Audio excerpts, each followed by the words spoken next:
சிவகங்கை மாவட்டம் திருப்புவனம் பகுதியில் செங்கோட்டையனுக்கு எதிராக ஒட்டப்பட்ட அதிமுக போஸ்டரால் பரபரப்பு ஏற்பட்டது. மேலும் அந்த போஸ்டர்களில் வயது முதிர்ந்த இலைகள் உதிரத்தான் செய்யும், துளிர்க்க 1000 இளைஞர்கள் காத்திருக்கிறோம் என வாசகங்கள் இடம்பெற்றது குறிப்பிடத்தக்கது.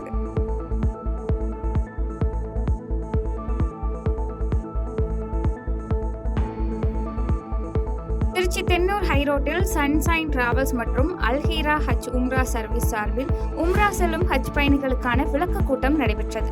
மேலும் இந்த நிகழ்ச்சியில் உம்ரா செல்லும் ஹாஜிகள், முக்கிய பிரமுகர்கள் என ஏராளமானோர் கலந்து கொண்டனர்.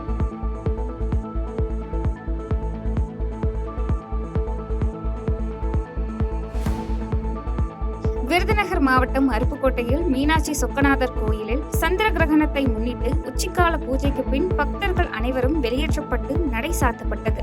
தொடர்ந்து பரிகார பூஜைக்கு பின் நாளை காலை மீண்டும் கோயில் நடை திறக்கப்படும் எனவும் கோயில் நிர்வாகத்தால் அறிவிக்கப்பட்டது.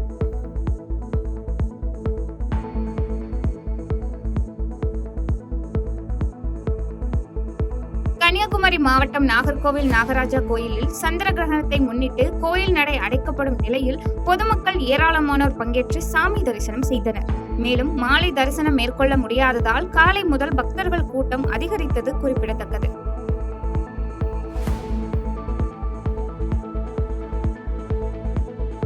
கோவை தொண்டாமுத்தூர் அருகே ரோலக்ஸ் என்ற காட்டு யானை விவசாய நிலங்கள் மற்றும் குடியிருப்பு பகுதிகளில் நுழைந்து சேதப்படுத்திய நிலையில் அப்பகுதி மக்கள் யானையை விரட்ட வனத்துறையினருக்கு கோரிக்கை விடுத்தனர். இந்த நிலையில் ரோலக்ஸை கட்டுப்படுத்த 2 கும்கி யானைகள் வனத்துறையினரால் கொண்டுவரப்பட்டுள்ளதை அப்பகுதி விவசாயிகளும் பொதுமக்களும் நிம்மதியுடன் வரவேற்றனர்.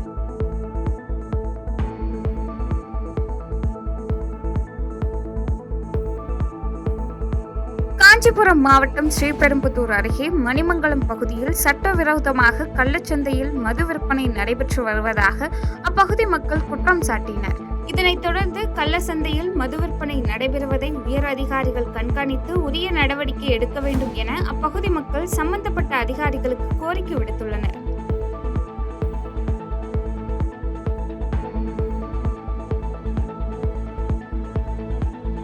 சென்னை தண்டையார்பேட்டையில் உடையார்கள் சங்கம் அருகே உயர் மின்னழுத்த வயர்கள் சாலையில் படர்ந்து கிடக்கும் நிலையில் மின்சார வாரியத்தின் அலட்சிய போக்கால் உயிரிழப்பு ஏற்பட வாய்ப்புள்ளதாக சமூக ஆர்வலர்கள் குற்றம் சாட்டினர். இதனைத் தொடர்ந்து இதற்கு உரிய நடவடிக்கை எடுக்க வேண்டும் என சம்பந்தப்பட்ட அதிகாரிகளுக்கு அப்பகுதி மக்கள் கோரிக்கை விடுத்துள்ளனர்.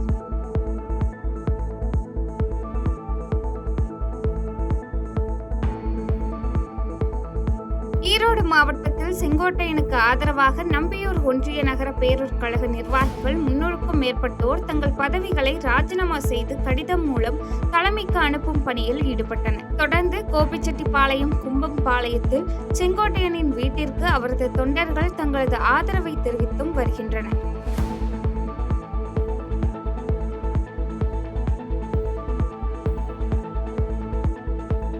கடலூர் மாவட்டம் சிதம்பரத்தில் லாட்டரி சீட்டுகள் விற்ற 7 பேரை போலீசார் கைது செய்தனர். இதனைத் தொடர்ந்து அவர்களிடமிருந்த 5 செல்போன்கள், 4 பில் புத்தகங்கள் உள்ளிட்டவற்றை போலீசார் பறிமுதல் செய்து 7 பேர் மீதும் வழக்கு பதிவு செய்த போலீசார் அவர்களிடம் தொடர்ந்து விசாரணை நடத்தி வருகின்றனர்.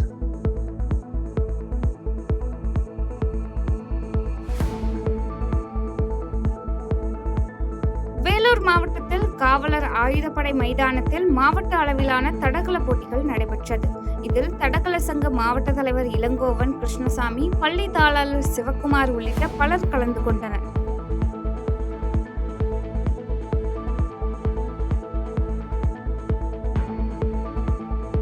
திருவண்ணாமலை மாவட்டம் வந்தவாசி அருகே இடஒதுக்கீடு ஈகியர் நாளை அனுசரிப்பது குறித்து ஆலோசனை கூட்டம் நடைபெற்றது. இந்த ஆலோசனை கூட்டத்தில் மாவட்ட ஒன்றிய கிளை மற்றும் உள்ளாட்சி பிரதிநிதிகள் உள்ளிட்ட 100க்கும் மேற்பட்டோர் கலந்து கொண்டனர்.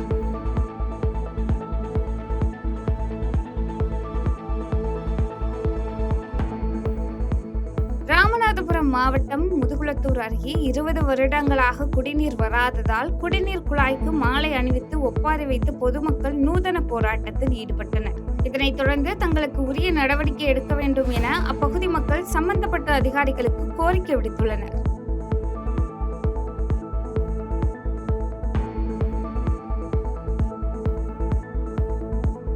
வேலூர் மாவட்டம் குடியாத்தம் அருகே முன்விரோதம் காரணமாக கஞ்சா போதையில் அரைகுறை ஆடையில் ரகளையில் ஈடுபட்ட இளைஞரின் சிசிடிவி காட்சி வெளியாகி பரபரப்பை ஏற்படுத்தியுள்ளது.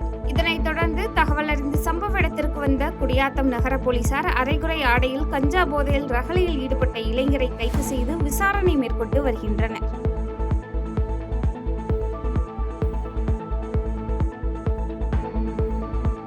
நாமக்கல் மாவட்டம் ராசிபுரம் அடுத்த கட்டநாச்சம்பட்டி பகுதி நடுத்தெரு வீதியில் வசித்து வரும் மோகன் என்ற விவசாயியின் ஆடுகளை வெறிநாய்கள் கடித்ததில் 7 ஆடுகள் பரிதாபமாக உயிரிழந்தது. மேலும் 5ற்கும் மேற்பட்ட வெறிநாய்கள் கட்டி வைக்கப்பட்டிருந்த 7 ஆடு மற்றும் கன்றுக்குட்டி கோழிகளை கடித்து குதறியதில் 60,000 ரூபாய்க்கும் மேல் இழப்பு ஏற்பட்டுள்ளதாக விவசாயி வேதனை தெரிவித்துள்ளார். கடந்த 20 வருஷமா பார்த்தீங்கன்னா விவசாய தொழில் பண்ணிட்டு வராங்க. ஆடு மாடு வச்சு வளர்த்திட்டு வந்துட்டு இருக்கிறாங்க. ஆடு மாடு மேய்ச்சலுக்கு அனுப்பிவிட்டு நைட்டு கட்டி போட்டு நைட்டு 1 to 2 மணி பார்த்தபோது ஆடு சத்தம் கேட்கும்போது 7 ஆடுகளும் இறந்து கிடந்தது. கண்ணுக்குட்டியும் கடிச்சிட்டு 2 கோழிகளும் இறந்து கிடந்தது. பக்கத்தில் பார்த்தா நாய்கள் சுற்றி இருந்தது. இப்போ இதோட மதிப்பு பார்த்தீங்கன்னா 50,000 to 60,000 வருது. எல்லாமே இறந்து கிடந்ததுனால எங்களோட வாழ்வாதாரம் போயிட்டு மாவட்ட நிர்வாகம் எங்களுக்கு உரிய நடவடிக்கை எடுத்து எங்களுக்கு தகுந்த இழப்பீடு தருமாறு கேட்டுக்கொள்கிறேன். என் பேர் வடிவேல். புதுக்கோட்டை மாநகராட்சிக்குட்பட்ட திருவப்பூர் பகுதியில் 3 தலைமுறைகளாக பயன்படுத்தப்பட்ட விவசாய நிலங்கள் பட்டியல் சமூக மக்களுக்கு அரசால் பட்டா வழங்கப்பட்ட நிலையில் மாநகராட்சி சார்பில் அந்த இடம் நீர்வரத்து வாய்க்கால் என தெரிவித்து அறிவிப்பு பலகை வைக்கப்பட்டுள்ள நிலையில் இடத்தின் உரிமையாளர்கள் மாநகராட்சிக்கு எதிர்ப்பு தெரிவித்துள்ளனர். மேலும் 2013ஆம் ஆண்டு பட்டியல் சமூக மக்களுக்கு அரசால் வழங்கப்பட்ட நிலத்தை புதுக்கோட்டை மாநகராட்சி ஆணையர் திட்டமிட்டு ஒரு சிலருக்காக பட்டியல் சமூக மக்கள் பாதிக்கும் வகையில் செயல்பட்டு வருவதாகவும் அவர் மீது நடவடிக்கை எடுக்க வேண்டும் எனவும் அரசால் வழங்கப்பட்ட இடத்தை உரிய நபர்களுக்கு வழங்க வேண்டும் எனவும் நிலத்தின் உரிமையாளர்கள் கோரிக்கை விடுத்து செய்தியாளர்களுக்கு பேட்டியளித்துள்ளனர். இவருக்கு பின்னால் இருக்கக்கூடிய அரசியல் பிரமுகர்கள் யார் என்று எங்களுக்கு புரியவில்லை. இதில் காவல்துறையை வைத்து அராஜகம் செய்த இது சம்பந்தமாக வழக்கு நிலுவையில் இருக்கின்ற பொழுது எப்படி காவல்துறையை வைத்துக்கொண்டு இங்கே இதை அப்புறப்படுத்தினார் என்று ஜேசிபியை வைத்து இந்த வேலையை அப்புறப்படுத்தினார் என்று எங்களுக்கு தெரியவில்லை. ஆகவே தமிழக அரசு உடனடியாக இந்த மாநகர ஆணையர் அவர்களை, புதுக்கோட்டை மாநகர மாவட்ட ஆணையர் அவர்களை இடமாற்றம் செய்ய வேண்டும் அல்லது அவர் மீது உரிய சட்ட நடவடிக்கையை மேற்கொள்ள வேண்டும் என்று கேட்டுக்கொள்கிறோம். மேட்டூர் அணைக்கு நீர்வரத்து அதிகரிப்பால் கரூர் மாவட்டம் மாயனூர் காவிரி கதவணைக்கு நேற்று காலை 25,790 கன அடி நீர் வந்து கொண்டிருந்த நிலையில் இன்று காலை நிலவரப்படி நீர்வரத்து அதிகரித்து 29,440 கன அடி தண்ணீர் வந்து கொண்டுள்ளது. இதில் 27,970 கன அடி தண்ணீர் காவிரி ஆற்றிலும், தென்கரை வாய்க்காலில் 650 கன அடியும், கட்டளைமேட்டு வாய்க்காலில் 400 கன அடியும், புதிய கட்டளைமேட்டு வாய்க்காலில் 400 கன அடியும், கிருஷ்ணராயபுரம் வாய்க்காலில் 20 கன அடியும் விவசாய பாசனத்திற்காக திறக்கப்பட்டு வருவதால் விவசாயிகள் மகிழ்ச்சி அடைந்துள்ளனர்.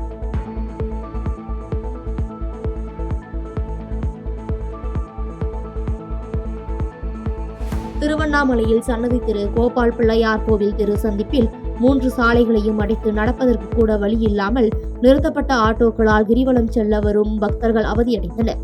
மேலும் வட்டார போக்குவரத்து துறையும் மாவட்ட காவல்துறையும் ஆட்டோக்களை முறைப்படுத்த ஆட்டோக்களின் கட்டணத்தை உயர்த்தாமல் ஒரு வழி சாலைகளை உருவாக்க வேண்டும் என பக்தர்கள் மற்றும் பொதுமக்கள் கோரிக்கை வைத்துள்ளனர்.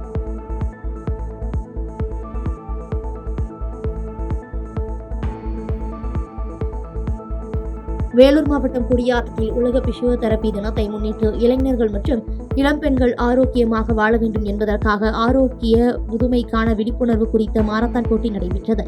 இந்த மாரத்தான் போட்டியானது குடியாத்தம் ஏரிக்கரை பகுதியில் இருந்து குடியாத்தம் புதிய பேருந்து நிலையம் அருகே உள்ள நகராட்சி மேல்நிலைப் பள்ளி வரை சுமார் 5 கிலோமீட்டர் தூரத்திற்கு நடைபெற்ற நிலையில் இதில் 150க்கும் மேற்பட்ட இளைஞர்கள் மற்றும் இளம்பெண்கள் கலந்து கொண்டனர்.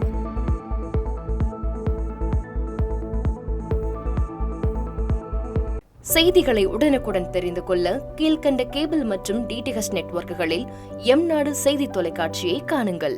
பாதகம் செய்பவரை கண்டால் நாம் பயம் கொள்ளலாகாது பாப்பா. மோதி மிதித்துவிடு பாப்பா, அவர் முகத்தில் உமிழ்ந்துவிடு பாப்பா.